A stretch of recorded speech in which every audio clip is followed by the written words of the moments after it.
Gloria sea al Señor. Y quiero llevarlos derechito hoy a la palabra. Muy bien.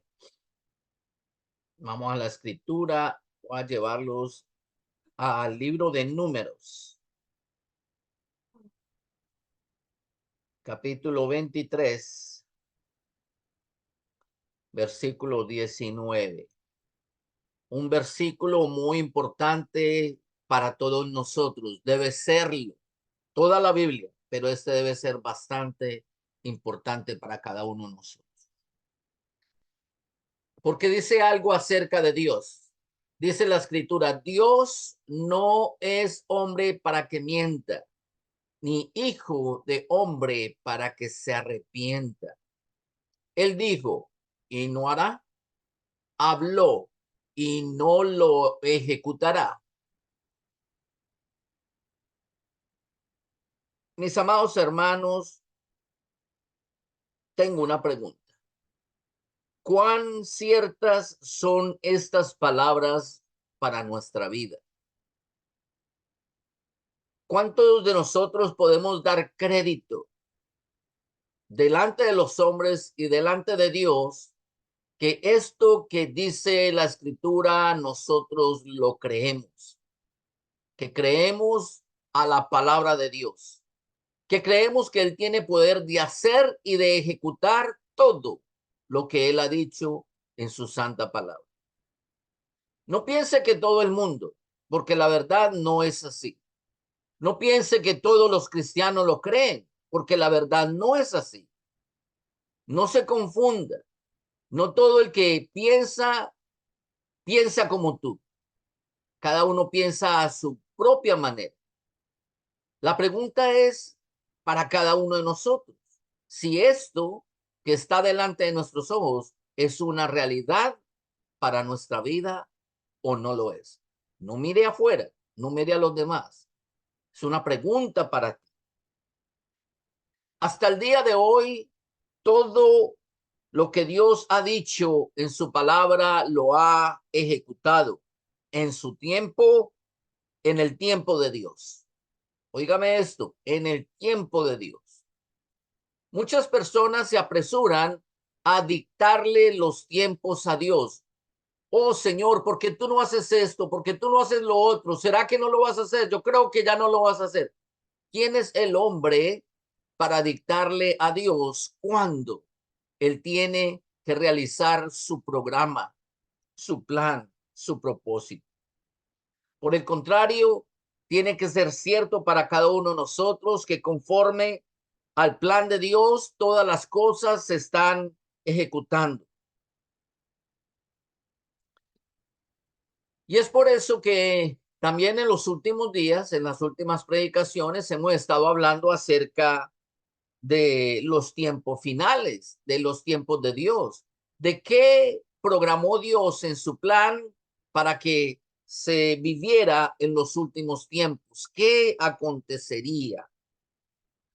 Vimos literalmente lo que va a suceder en los tiempos finales.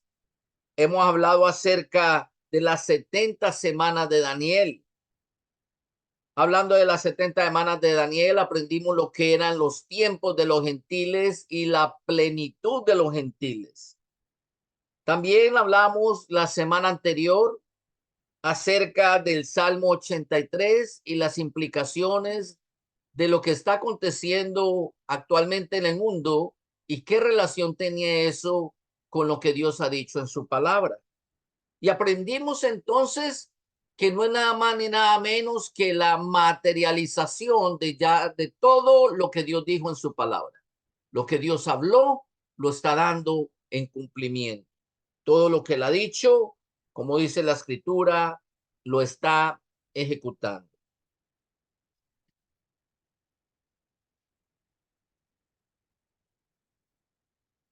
Lo que falta por cumplirse, mis amados hermanos, como les he dicho siempre, es solamente por cuestión del tiempo de Dios, no porque no se vaya a cumplir. Dios tiene un tiempo para todas las cosas y es en el tiempo de Dios en que las órdenes que él ha establecido en su palabra se van a ejecutar. Esto nos debe a nosotros de poner de antemano en un estado espiritual, y perdóneme que lo diga de esta manera, ¿no? Que debe hacernos sentir a nosotros privilegiados en el sentido en que nosotros damos crédito a las palabras de Dios y nos da también la oportunidad de vivir una vida en santidad y arrepentimiento. Y cuando yo digo una vida en arrepentimiento, no quiere decir que yo tenga que estar en pecado para estarme arrepintiendo todo el tiempo, sino que tengo que ser consciente de mi estado moral delante del Señor y a tiempo mantenerme a cuenta con el Señor. Ahora, también es cierto que cuando miramos de la iglesia hacia afuera, hacia el mundo, vemos cómo los hombres han endurecido su corazón. Pensamos que esto solamente es afuera en el mundo, pero algo está sucediendo al interior de la iglesia. Se está quedando dormida, se está arrullando. Aún muchos cristianos, tristemente, también están endureciendo sus corazones. Y quiero traerles a modo de parábola una historia que es real para que entendamos el mensaje del día de hoy. Y esta es la historia acerca de un ciervo, un animal. Me tomé la molestia de poner la foto de este animal. Se las quiero enseñar. Este ciervo se llama el ciervo Cowes. Ahí lo podemos ver. Cowes.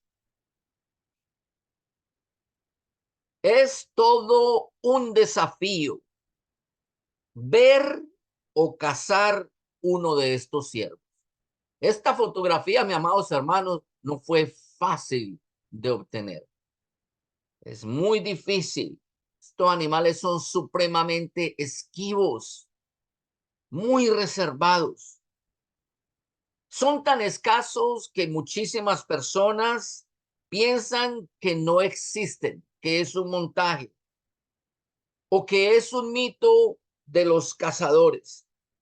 Pero es tan real como que lo estamos viendo ahora en esta imagen. Es tan real como cualquier otro ciervo. Cazar uno de estos animales requiere de muchísima habilidad, de muchísima paciencia. Y obviamente, si usted no cree que este tipo de ciervos existen, pues obviamente no va a poder cazar uno, no va a poder ir a la búsqueda de uno. Aunque lo vea, no lo va a reconocer. Y para verlo y reconocerlo y creer que realmente existe, no solamente basta con usted darle crédito a la información de los otros cazadores. A veces es necesario que usted vaya a la búsqueda de uno de estos animales. Usted tiene que buscarlo. Para buscarlo implica que usted va a tener que dedicar tiempo, implica que usted va a tener que conocer los tiempos de este animal, en otras palabras, cada cuánto va a cierto sitio, cuál es su época de gestación, cómo se mueven, o sea, cómo ellos emigran de un sitio para otro, cuáles son las señales que ellos van dejando o el rastro que ellos van dejando en el camino y cuándo es la temporada en que ellos pueden ser cazados. Todo esto lo tenemos que saber o lo tiene que saber alguien que quiera cazar uno de estos animales. Entonces, un cazador habilidoso podrá seguir las pistas y los rastros que deja este animal en el hábitat que él ocupa. Con paciencia, entonces, él podrá cazarlo. Hay algo bien interesante de este animal, que él no se puede engañar fácilmente. A él no se le puede poner un cebo o una trampa para atraerlo. En su tiempo, en su lugar, en su temporada, este venado aparece en el estado de Arizona. Por eso creen que es un mito, que él existe. Ahora, quien sepa entender el tiempo en que este animal baja al estado de Arizona y las señales que va dejando, los rastros que va dejando en el camino, este cazador se llevará la recompensa.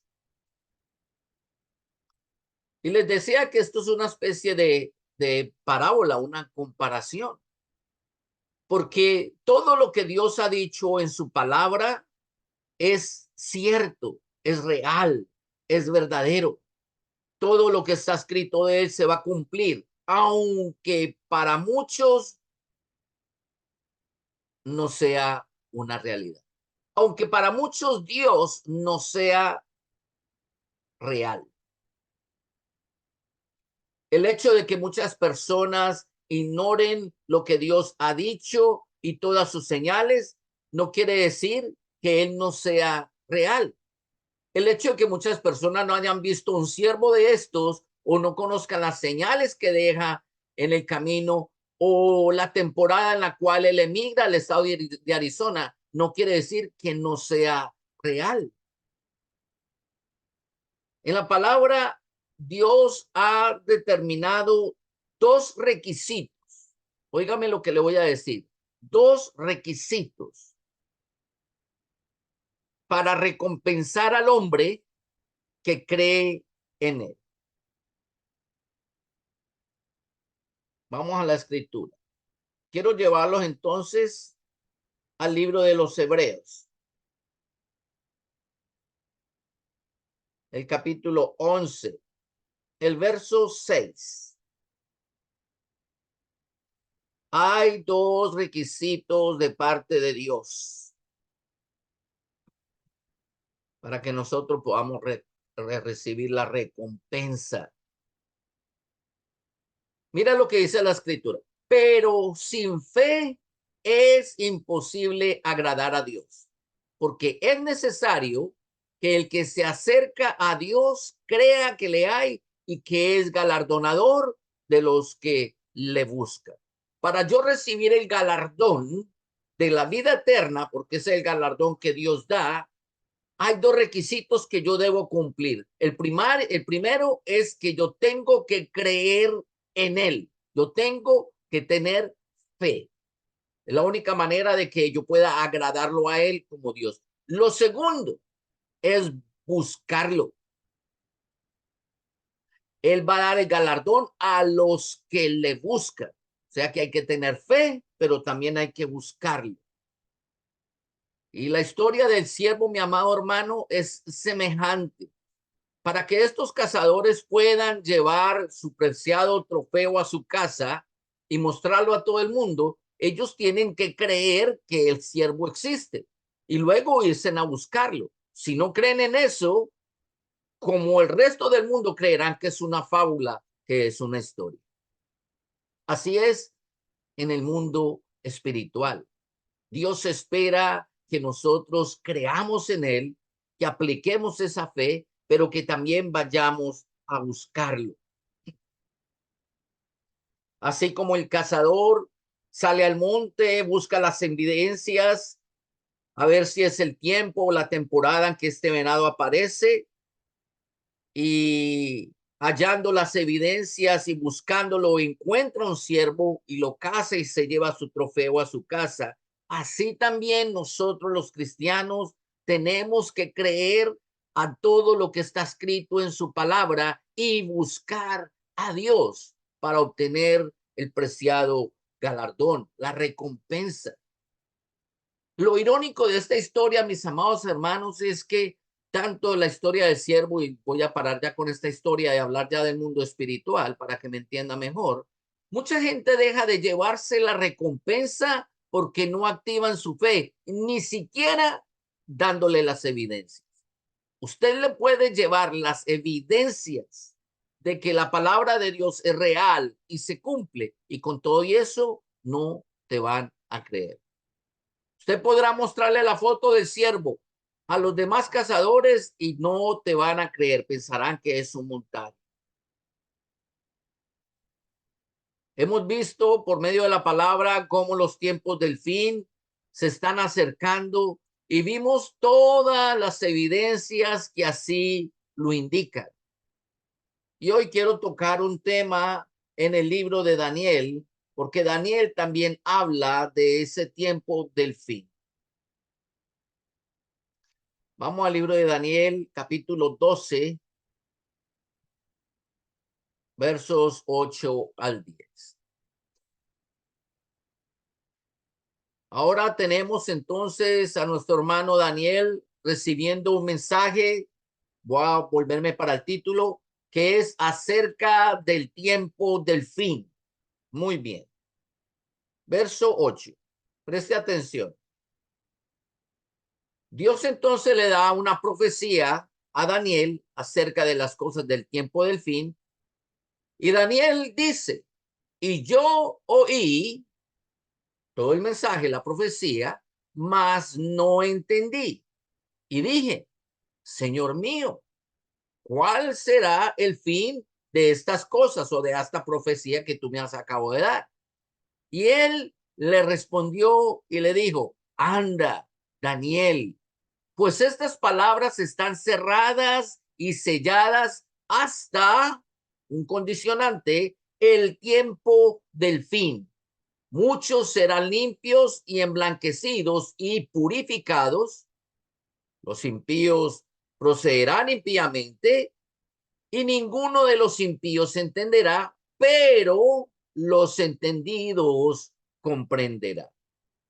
Mis amados hermanos, el mensaje profético que se le dio a Daniel, él no lo comprendió. Las 70 semanas de Daniel, él no las comprendió. La imagen que vio Nabucodonosor, él tampoco la entendió, porque estaba cerrada. ¿Cerrada para cuándo? ¿Cuál era la condición? Hasta que llegara el tiempo del fin. Cuando llegara el tiempo del fin, entonces este mensaje profético que estaba sellado se abriría al entendimiento. Esto es lo que la escritura nos dice, pero los entendidos comprenderán. O sea, que va a haber un tipo de personas que van a leer este mensaje profético y lo van a comprender. Mi amado hermano, ese eres tú, ese soy yo. Por 3 semanas o 4, nosotros hemos estado hablando del mensaje profético del tiempo del fin y lo estamos viendo desarrollarse delante de nuestros ojos. Toda esta información que recibió Daniel estuvo cerrada por 2600 años. Antes nadie entendía este libro de Daniel, al punto que tanto Daniel como Apocalipsis era prácticamente prohibido que la gente lo leyera, se les prohibía, se les asustaba, se les medraba diciendo, si usted lee Daniel y Apocalipsis, te vas a enloquecer. Ahí hay cosas que no entendemos. Y estoy hablando de los años 50, de los años 60. Pero esto ya no es más así. Ahora nosotros podemos leer el libro de Daniel, el libro de Ezequiel, Jeremías, Isaías, Zacarías, el libro de Apocalipsis, y esta palabra se abre a nuestro entendimiento. ¿Qué quiere decir esto? Si la condición es que esta palabra estuviera sellada hasta el tiempo del fin, mi amado, esto solamente quiere decir una cosa, que el tiempo del fin se está acercando.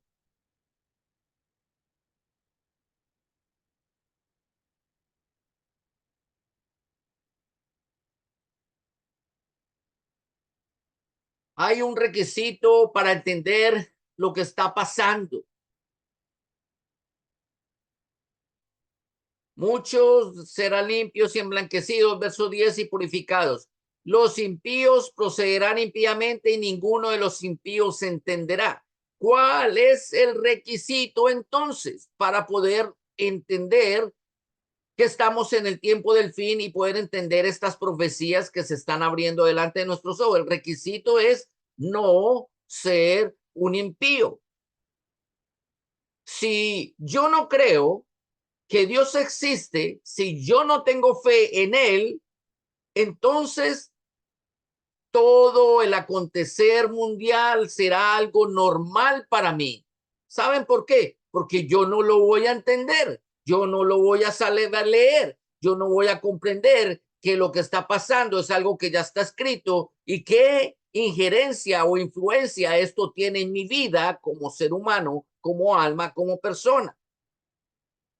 Va a venir Cristo, se va a llevar la iglesia y todavía habrá muchísima gente que seguirá sin entender, aún algunos que se llamen cristianos. Peor todavía, muchísimas personas pasarán por la tribulación y aún así todavía seguirán sin entender. Miren esto, vamos al libro de Apocalipsis.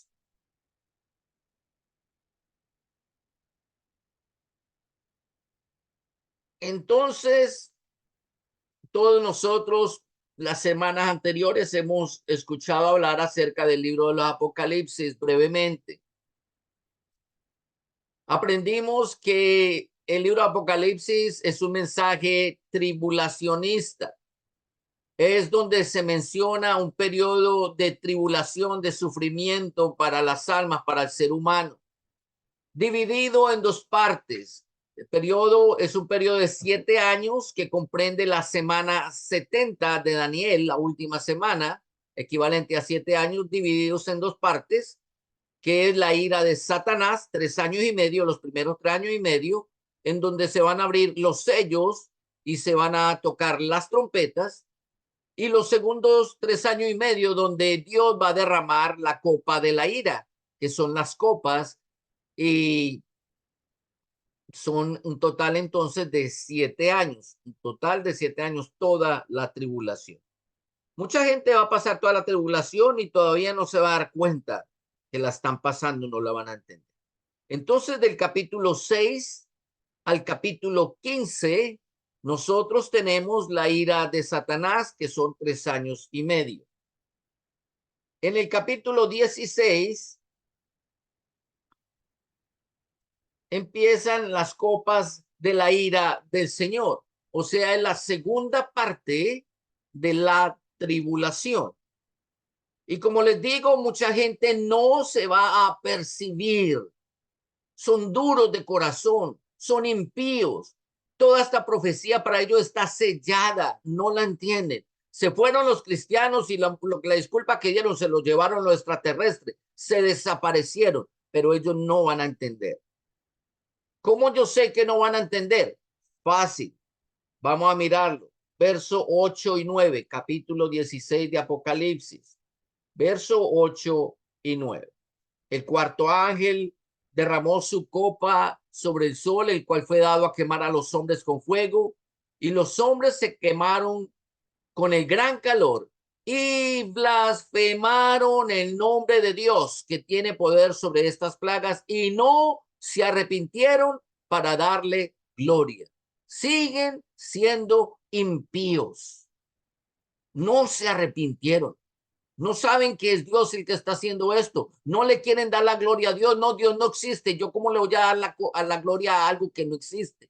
Dios no es real. Siguen endureciendo sus corazones. Sigue la quinta copa, verso 11. Y blasfemaron contra el Dios del cielo por sus dolores y sus úlceras, y no se arrepintieron de sus obras. Todavía siguen pasando calamidades y calamidades. Pasaron todos los sellos, todas las trompetas, los 4 jinetes del Apocalipsis, temblores, hambrunas. Ahora están viviendo la ira de Dios derramada sobre ellos, tinieblas, dolor, sufrimiento, plagas, y siguen sin entender qué está sucediendo. Verso 21, se toca la última trompeta. Y cayó del cielo sobre los hombres un enorme granizo como el peso de un talento, 30 kilogramos de peso. Y los hombres blasfemaron contra Dios por la plaga de granizo, porque su plaga fue sobremanera grande. En otras palabras, seguían con un corazón duro.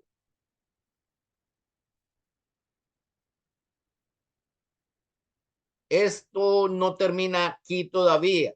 Apocalipsis, capítulo 19, verso 15.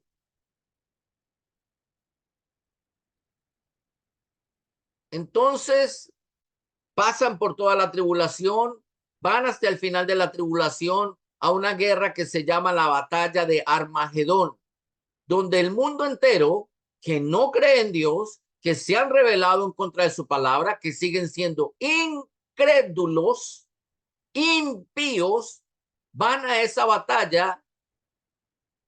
¿Y qué sucede allí? De su boca, está hablando acerca de Jesús, sale una espada aguda para herir con ella a las naciones, vea, plural, al mundo entero. Y él la regirá con vara de hierro, y él pisa el lagar del vino, del furor y de la ira del Dios Todopoderoso. Mi amado, si ustedes saben que es un lagar, era esa piscina donde se echaban las uvas y las personas se subían a pisar las uvas para poder sacar el mosto, o sea, el jugo de uva que luego se convertiría en vino. Y solía suceder que cuando se metían allá, sus vestiduras se manchaban del jugo de la uva. Pues literalmente esto es lo que va a sucederle a todos estos incrédulos que no creen en Dios, que van a pelear en contra del Señor en la batalla de Armagedón. Ahí Dios va a pelear en contra de ellos al punto que los va a destruir y la sangre de ellos va a manchar las vestiduras del Señor. Ni siquiera viendo al Señor cara a cara creerán en él. Pero mis amados, ¿qué dice Dios en su palabra? Vamos al libro de Efesios, capítulo 5, verso 17. Ahora le dice el Señor a su iglesia, porque este es Pablo hablándole a la iglesia, al cuerpo de Cristo. Por tanto, no seáis insensatos, sino entendidos de cuál sea la voluntad del Señor. Muchas personas miran con terror, con temor, los acontecimientos que van a suceder en los tiempos del fin y le dicen, no, no, ay, no, yo no quiero saber nada de eso, yo no quiero entender nada de eso. Pero Dios dice, no, no, por favor, no, no seas ignorante, te vas a convertir en un insensato. Yo quiero que tú seas un entendido, porque para ti fue que yo abrí todas estas cosas que mantuve ocultas por 2600 años. El libro de Apocalipsis ha estado cerrado por 2000 años y ahora el Señor lo abrió por nosotros. Él no quiere que nosotros seamos insensatos. Yo sé que usted sabe que es un insensato. Yo no lo quiero hacer pasar ni por ignorante ni por bruto. Por motivo de la predicación, yo quiero traer la definición de la palabra insensato. Insensatez es necedad o falta de sentido o razón, falta de conocimiento. Ahora, ¿qué dice la escritura que es la necedad? Si insensatez es lo mismo que necedad, ¿qué dice la Biblia acerca de la necedad? Salmo 14, verso 1.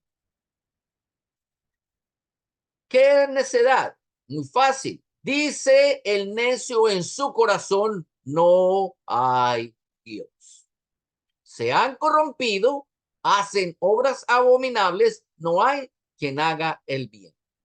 Por eso a los impíos se le llaman necios.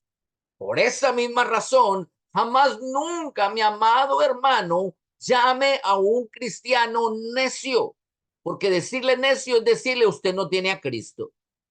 Y decirle que no tiene a Cristo es condenarlo y se ha convertido usted en juez de un hermano. Y nosotros no estamos puestos para ser jueces de nadie. Así que no llame necio a nadie. En Colombia nosotros tenemos una dificultad y tal vez en algunos países latinoamericanos que utilizamos la palabra necio por llamarle a alguien terco, testarudo o cabeciduro. Pero mi amado, dígale cualquiera de esas otras tres. Mira, no seas terco, no sea porfiado, pero no le diga necio, especialmente si usted es cristiano y él también. Dios no quiere que nosotros pasemos por necios, por personas que no tienen a Dios.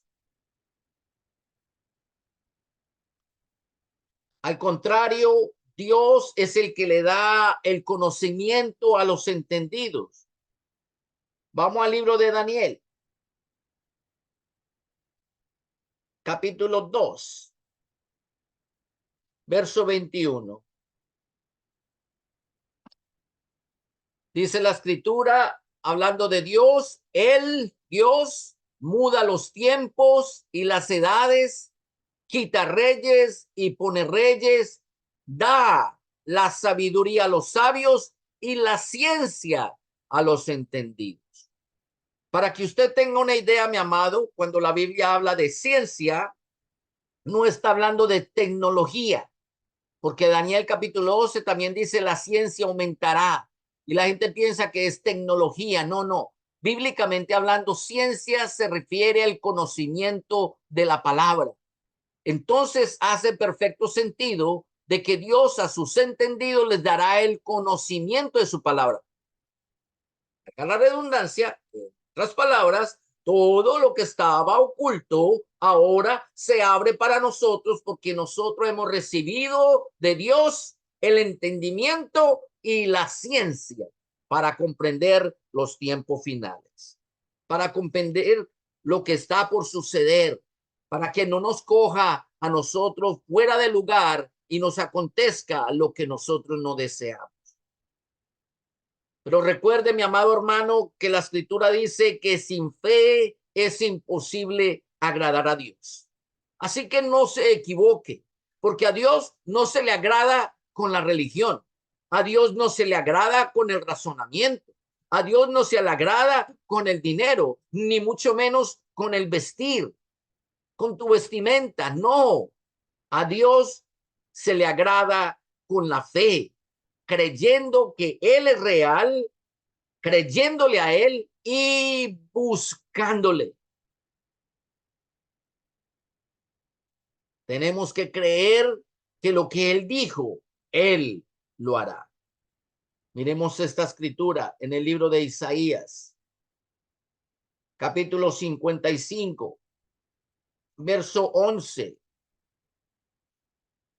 Este es Jehová hablando y Jehová dice, así será mi palabra que sale de mi boca.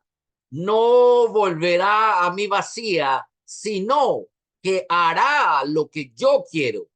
Oiga esto, lo que yo quiero. Este es Jehová hablando. Y será prosperada en aquello para que la envíe. ¿Quién la envió? Dios.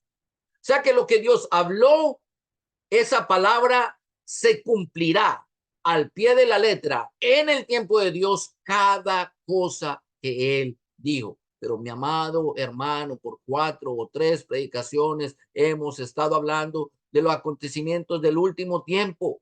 Tristemente, la iglesia contemporánea está utilizando el tiempo en vez de escudriñar acerca de los tiempos finales y entender los tiempos finales, están invirtiendo los tiempos en otras cosas que no edifican.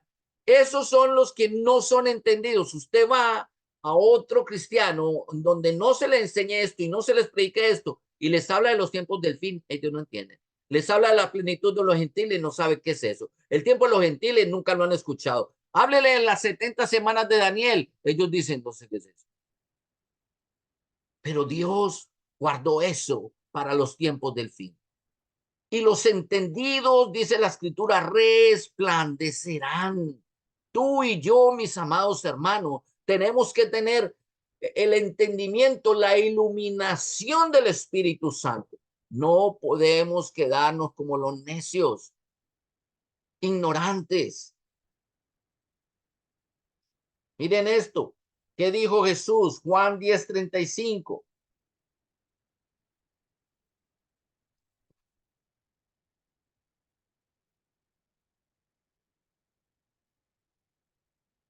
Si llamó dioses a aquellos a quienes vino la palabra de Dios, y abre un paréntesis, este es Jesús, Dios hablando. Y la escritura no puede ser quebrantada. Mi amado, todo lo que Dios dijo prosperará en aquello para lo cual el Señor la mandó. Nada de lo que él dijo será quebrantado. Comenzamos la administración del día de hoy diciendo que Dios no es hombre para que mienta, ni hijo de hombre para que se arrepienta. Lo que él dijo se va a hacer, se va a cumplir.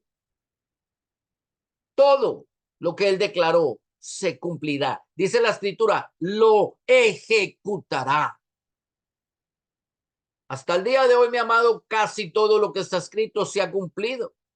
¿Por qué nosotros deberíamos o pudiéramos pensar que lo que falta por cumplirse no lo va a hacer? La escritura, mi amado hermano, no puede ser quebrantada. Dios está hablando, él se sujeta a su propia palabra. Jesús es Dios y él dice, yo no puedo quebrantar lo que dije. Tampoco lo podemos hacer nosotros. Por la fe, el mundo entero se ha sostenido.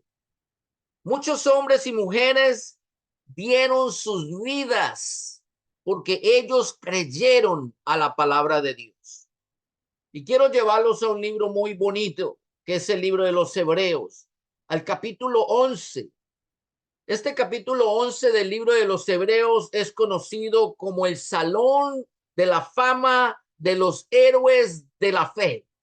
Aquí Dios ha puesto el nombre de todos los héroes que creyeron en él, que por su valentía lucharon en contra de los pensamientos de los hombres, de los que no creían en Dios.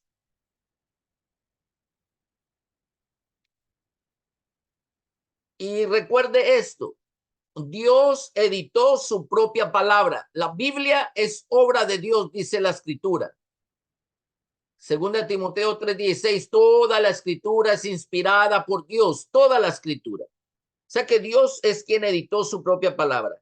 Y mire qué interesante. Dios, al editar su palabra, comienza esta historia tan hermosa de la fe, dándonos pautas a nosotros, sus hijos, de lo que Él quiere que nosotros hagamos y creamos. Luego de hacerlo, Él nos da el ejemplo por medio de muchos testigos a través de toda la vida de que ellos también se sostuvieron en la fe. Y leamos, verso 1, después la fe, la certeza de lo que se espera, la convicción de lo que no se ve.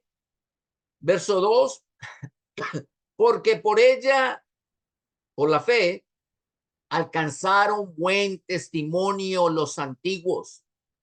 Por la fe entendemos haber sido constituido el universo por la palabra de Dios.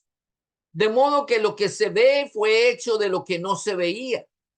Y aquí comienza el salón de la fama de los héroes de la fe. Y comienza desde Abel, desde el primer hombre que dio su vida por la fe, agradando a Dios en su sacrificio, pasando por Noé, por Enoc, en fin, y va hasta el final y llega hasta Juan el Bautista.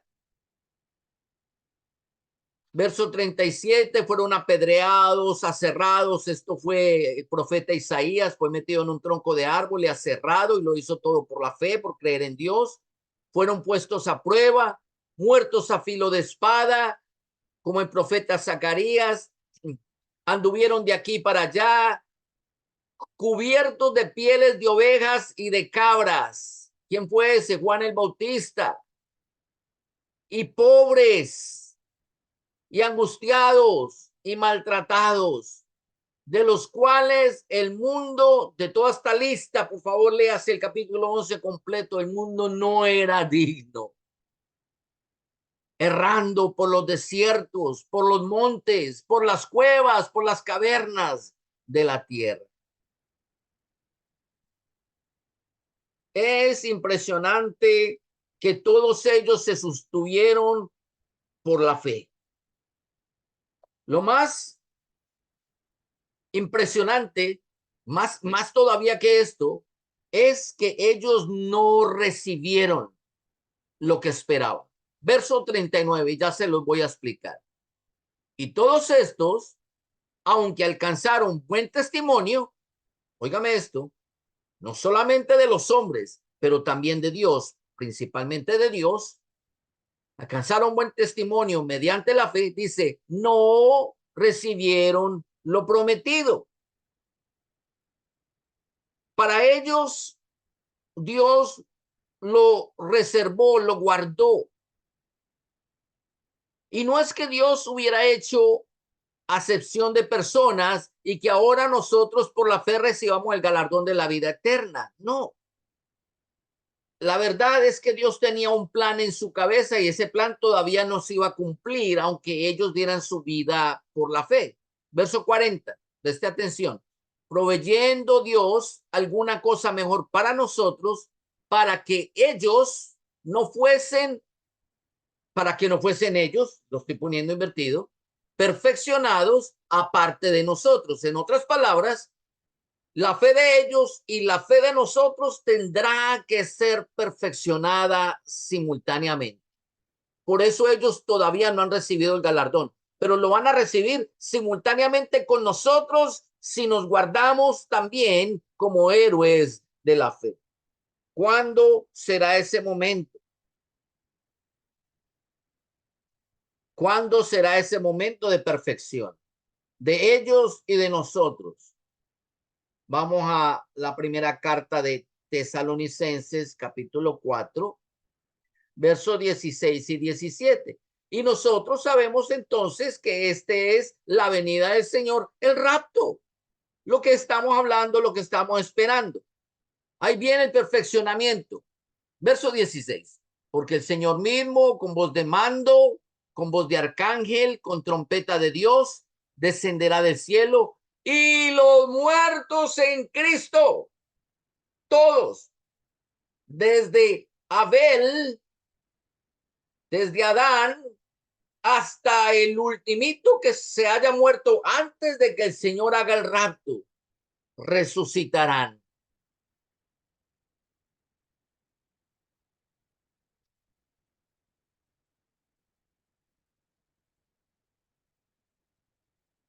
Estoy leyendo, gloria sea al Señor.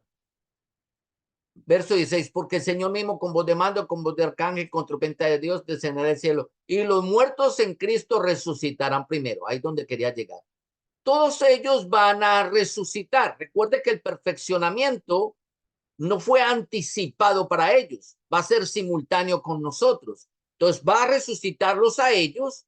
Luego, verso 17, nosotros, los que vivimos, los que hayamos quedado, seremos arrebatados juntamente con ellos en las nubes para recibir al Señor en el aire. Ese será el galardón que nosotros recibiremos, la vida eterna. Así que mis amados hermanos, todo es por medio de la fe. Ellos todavía no han recibido el galardón y no quiere decir que no se lo hayan dado. Óigame esto, por favor, présteme atención. Ellos no lo han recibido, lo dice la escritura. Lo que pasa es que Dios los va a perfeccionar a ellos y a nosotros al mismo tiempo. Una vez más, vemos los tiempos de Dios. Dios el que reserva los tiempos para cada acontecimiento. Por tanto, mis amados hermanos, no podemos ignorar ninguna de las señales. Aprendimos las semanas anteriores que para el pueblo de Israel el advenimiento del Mesías será por medio de señales y por medio de profecías. las estudiamos, vemos cómo todas ellas se están cumpliendo rápidamente y a pasos agigantados delante de nuestros ojos, cómo el acontecer mundial está llevándonos en esa dirección. Más sin embargo, para la iglesia, para el arrebatamiento, para este momento de perfeccionamiento, no hay señales, aunque ya está profetizado. Estamos leyendo la profecía. Seremos arrebatados juntamente con ellos en las nubes para recibir en el aire y allí seremos o estaremos siempre con el Señor. Está profetizado, pero no hay señales de cuándo, qué día, a qué hora, cómo, dónde será este arrebatamiento. No existe. Este no es el único sitio, mi amado hermano, donde esto ya está profetizado. Primera de Corintios, capítulo 15, verso 52. Dice la escritura: en un momento, en un abrir y cerrar de ojos, a la final trompeta, porque se tocará la trompeta y los muertos serán resucitados incorruptibles y nosotros seremos transformados. Lo mismo que dice en Tesalonicenses. Este será el momento del arrebatamiento, lo que nosotros estamos anhelando con toda nuestra fuerza. ¿Saben por qué? Porque este será el premio, el galardón a nuestra fe por haber entendido los tiempos del Señor, las señales del Señor, haber respetado eso. Sin embargo, aunque no hay señales para el arrebatamiento, nosotros, los gentiles, lo sabremos por dos cosas. Óigame esto, nosotros los gentiles sabemos el tiempo del arrebatamiento por dos cosas. La primera cosa ya la vimos y es que según dice la escritura, nosotros seremos los entendidos. O sea, que delante de nuestros ojos, esa profecía se va a abrir y cuando se le dé cumplimiento a esa profecía, nosotros entendemos que 7 años antes la iglesia tiene que partir porque la iglesia no va a pasar por la tribulación, dice la escritura. Primera de Tesalonicenses 1:10, el Señor nos libra y nos librará de la ira venidera, la ira de Satanás y la ira de él. Así que no puede ser el cuerpo de Cristo golpeado por segunda vez. ¿Ok? Y la segunda razón por la cual nosotros sabemos que el arrebatamiento está cerca, obviamente no es como el pueblo de Israel porque hayan señales, pero la escritura nos lo deja saber de otra manera. Vamos a segunda de Timoteo 3:1.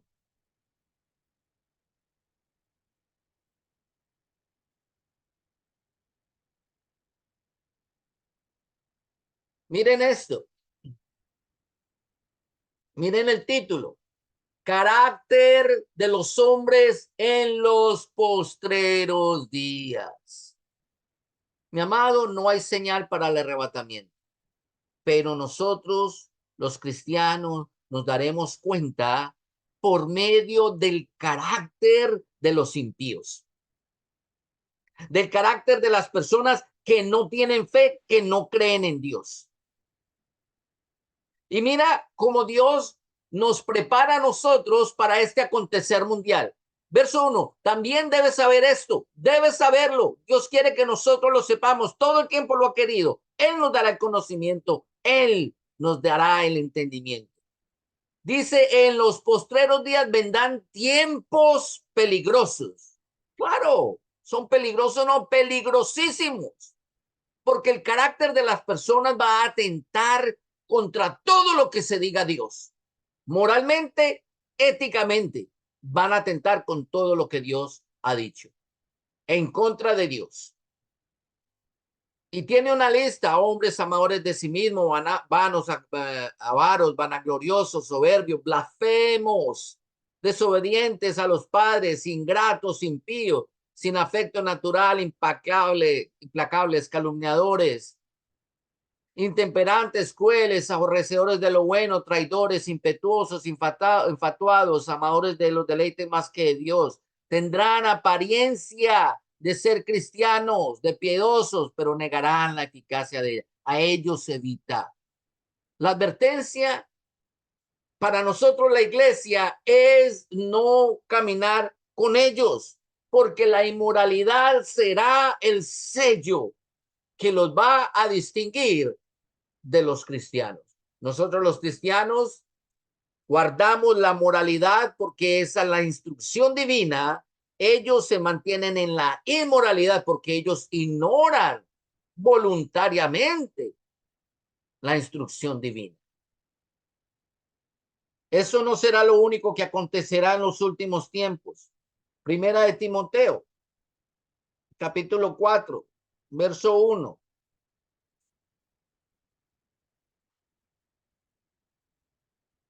Pero el Espíritu dice, ¿a quién está hablando el Espíritu? A la iglesia.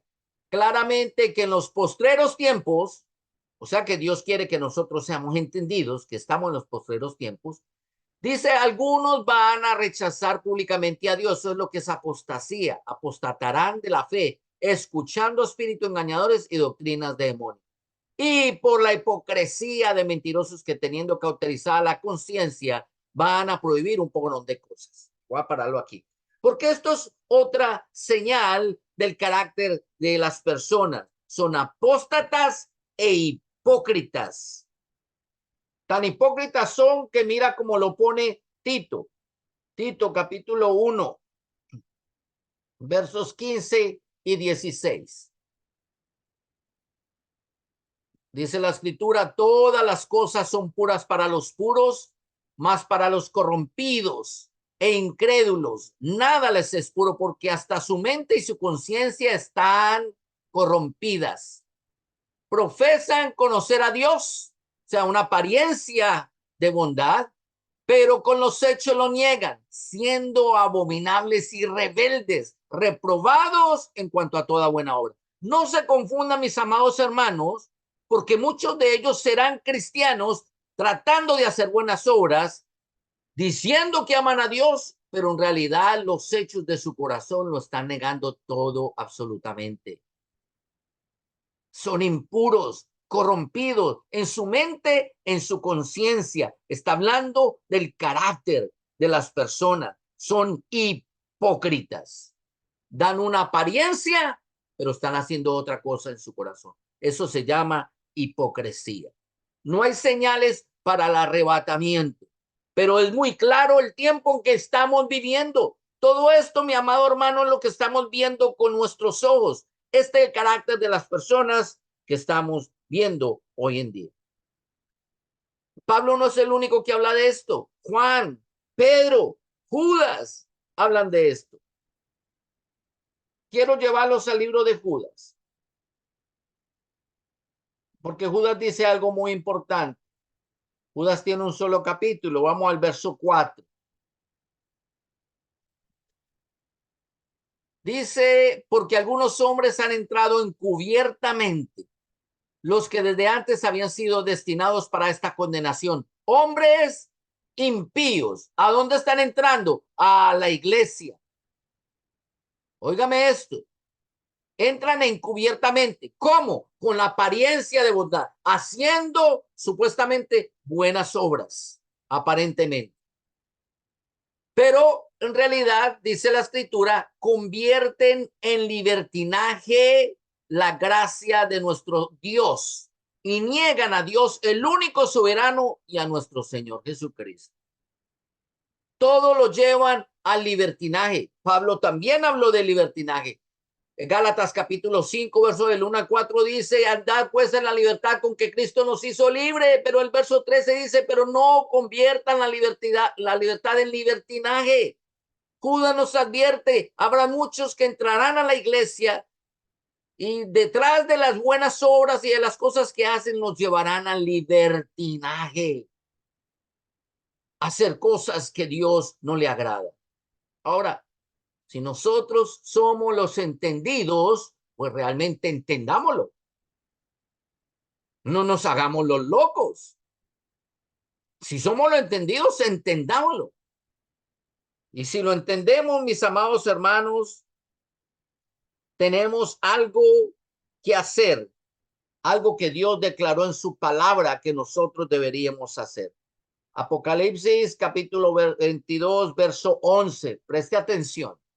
Y con esto voy terminando. Dios siempre ha permitido el libre albedrío. A nadie se lo va a quitar. Así que Dios dice, el que es injusto, sea injusto todavía.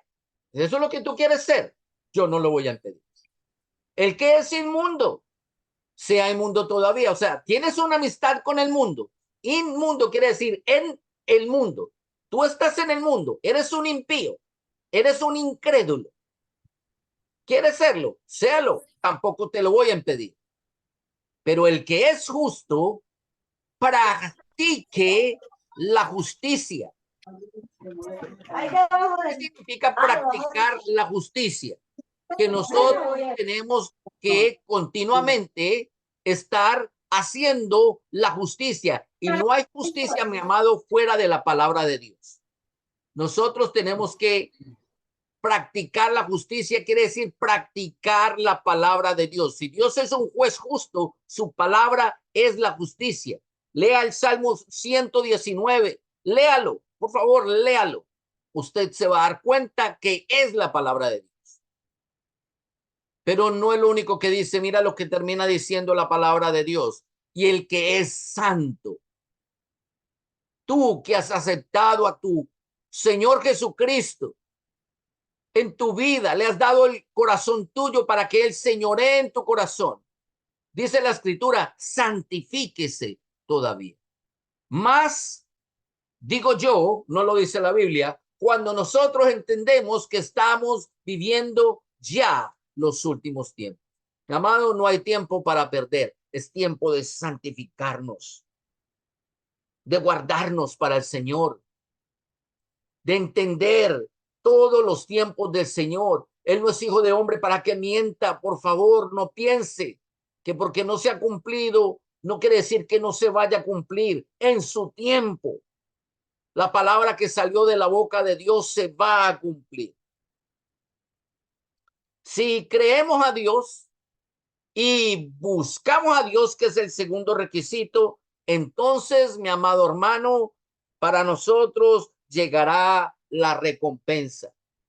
Verso 12 y 13, o al 14, perdón, dice, he aquí, yo vengo pronto, y mi galardón conmigo, para recompensar a cada uno según sea su obra.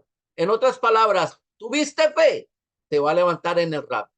¿No tuviste fe? Vas a pasar por la tribulación y a llevar el castigo del fuego eterno. Y le pone un sello y una firma a esta palabra, a esta promesa. Yo soy el alfa y la omega, el principio y el fin, el primero y el último. Bienaventurados los que lavan sus ropas, o sea, los que se santifican, para tener derecho al árbol de la vida y para entrar por las puertas en la ciudad.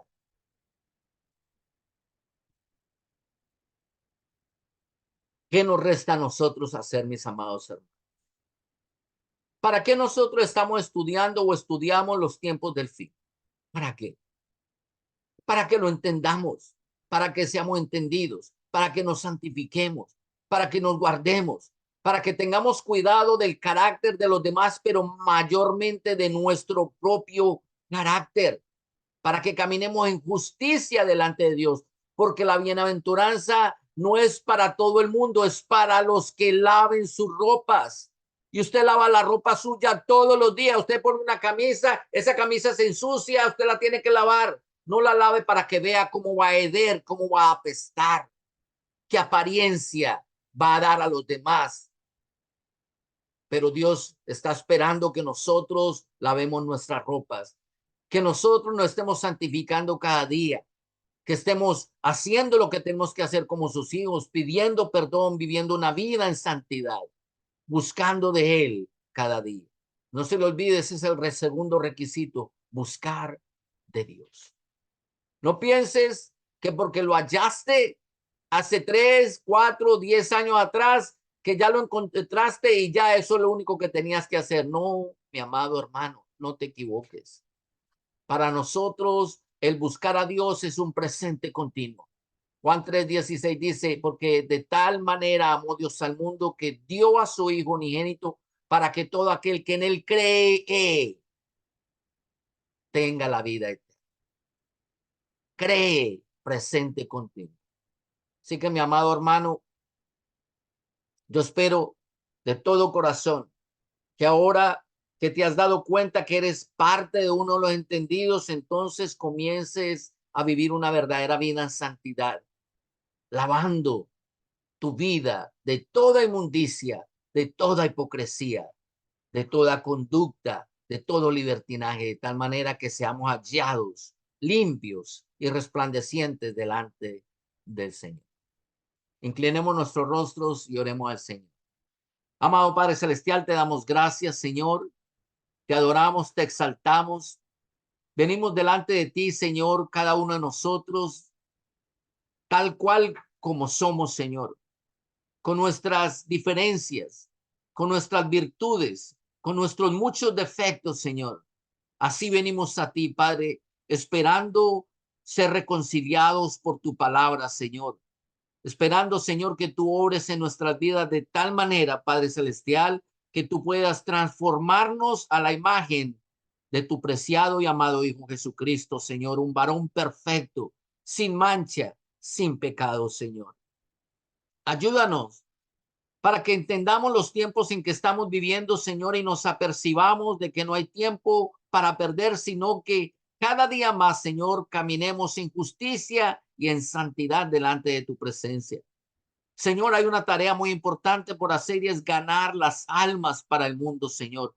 Tampoco podemos perder el tiempo en eso, pero danos, Señor, por favor, la sabiduría para hacerlo. Danos la valentía que se requiere para poder anunciar al mundo que tu venida está pronto, Señor, y que hay galardón solamente para aquellos que te agradan, que creen en ti, pero que también te buscan, Señor. Padre, por favor, ten misericordia de nuestras almas y no permitas, Señor, que pasemos en este mundo como impíos, Señor, como desentendidos. Por el contrario, Señor, que todo lo que nosotros hagamos sea grato delante de tus ojos, Señor. Padre, yo te doy gracias por la vida de todos mis hermanos, por todos los presentes. Gracias por los hermanos que por alguna razón en medio nuestro están hoy ausentes. Gracias por todos los hermanos, Señor, que se acercan a escuchar estos mensajes que tú traes para nuestras vidas. Señor, alcánzales y bendíceles, Señor, y cumple en ellos la obra que has comenzado en sus vidas, Señor. Porque fiel es el que lo prometió, Señor. Fiel es tu palabra. Tú dices y lo cumples, Señor. Gracias por haber tenido de nosotros misericordia. Gracias por habernos amado primero, Señor. Todo esto te lo pedimos humildemente en el nombre que es sobre todo nombre, Señor, en el nombre de Jesús. Amén y amén.